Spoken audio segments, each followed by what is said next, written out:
Përshëndetje të dashur miq, dhe mirë se erdhët. Përsëri po shoqërohemi sot së bashku për të gatuar edhe një tjetër recetë të shijshme për iftar. Dhe sot po përgatisim mish viçi në salcë kremoze, një recetë të speciale, cilën ju sugjeroj që ta provoni dhe ta gatuani. Vazhdojmë tani me recetën. Sot po përgatisim një recetë me mish. E di se recetat e mishit janë ato të preferuarat tek të gjithë dhe është një nga kërkesat më të mëdha që i marr nga ju. Sot do të përgatisim mish viçi, do ta bëjmë pra me lëng ose me salcë, por mishin e viçit sot unë e kam prerë kështu në medaliona më të vogla, në këtë formë.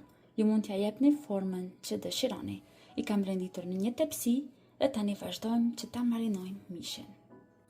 Te mishi do të shtojmë pak erëza të përziera. Gjithashtu preferoj që të shtoj edhe hudër, por hudrën preferoj që ta shtoj në pluhur. Ta kryp. Tani te mishi vazhdojmë që të shtojmë qumësht. Dikon 250 deri në 300 ml me qumësht. Shtojmë edhe pak vaj, pra këtu kam 1/4 e gotës qajit, dikon 25 ml me vaj. Dhe tani kështu mishin e përgatitur, lejojmë që të pushojë në marinat dikon për 1 deri në 2 orë. Recetën e njëjtë mund që ta përgatitni edhe një natë më herët, ta mbuloni mirë dhe të lejoni që mishi të pushojë në frigorifer deri ditën e nesërme në momentin kur do ta gatuani. Atëherë bëhet edhe më i shijshëm. Por unë pas jam për ngut, do të lejoj që të pushojë vetëm për 2 orë. Pasi mishi ka pushuar mjaftueshëm në marinat, vazhdojmë tani që të gatuajmë. Tani marrim një tigan pak më të thellë e vendosim në zjarr të lartë derisa tigani të nxehet mirë. Vazhdojmë tani këtu të shtojmë filetat e viçit që të na fërgohen.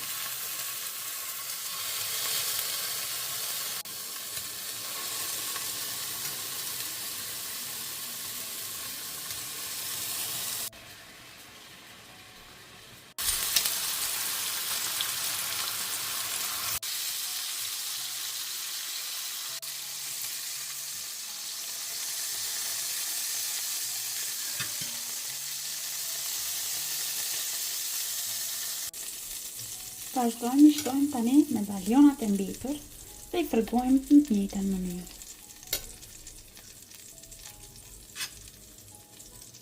Vazhdojmë tani në tenxherën ku u fërgua mishi i viçit, të shtojmë një lugë gjelle me gjalp.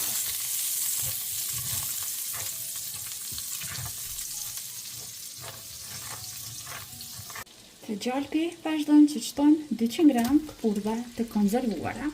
Mund shtoni edhe këpurdha të freskëta dhe vazhdoni t'i fërgoni me gjalpin për 2-3 minuta derisa këpurdhat të marrin një ngjyrë të bukur.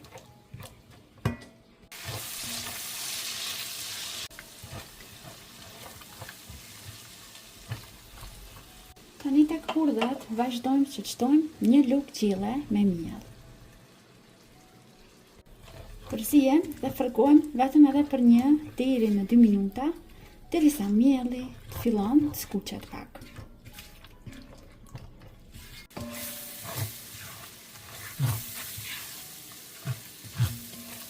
Vazhdojmë të shtojmë pak piper të kuq, një lugë të vogël, që të na merr ngjyrë më të bukur gjella.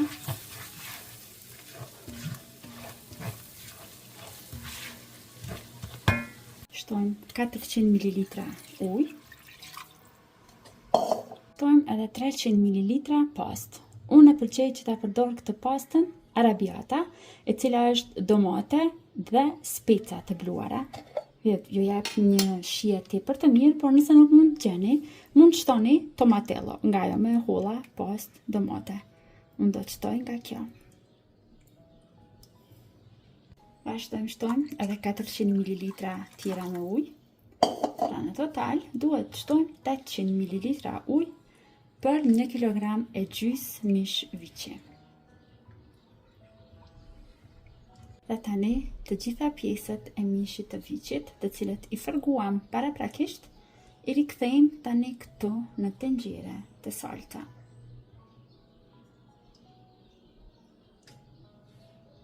Në Në tenxhere do të shtoj edhe lëngun e mishit, të cilin e ka lshuar mishi tani duke pushuar pasi është fërguar. E mbulojmë me kapak dhe vazhdojmë në zjerje. E zjejmë në zjarr mesatar dikon parafërsisht për 40 minuta. Por ju lutem bëni kujdes, unë përdor mish viçit të freskët.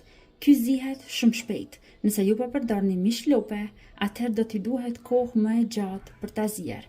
Duhet t'i shtoni ujë disa herë gjatë zierjes dhe ta zieni dikon për 2 orë.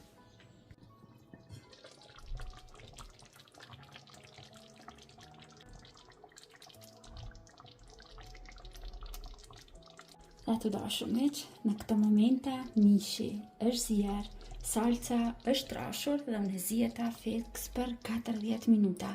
Si që thash më herët, nëse ju keni mish lope, atëherë do t'i shtoni ujë her pas here duke u zier, derisa të siguroheni që mishi është zier tërësisht. Vazhdojmë tani që ta shërbejmë dhe t'ju demonstroj edhe juve edhe recetën nga afër.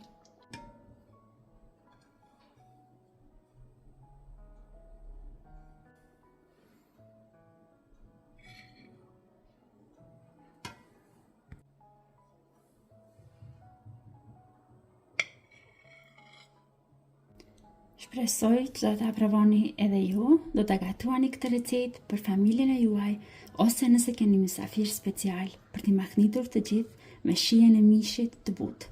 Deri në video recetat e radhës, mbeteni të përshëndetur nga unë.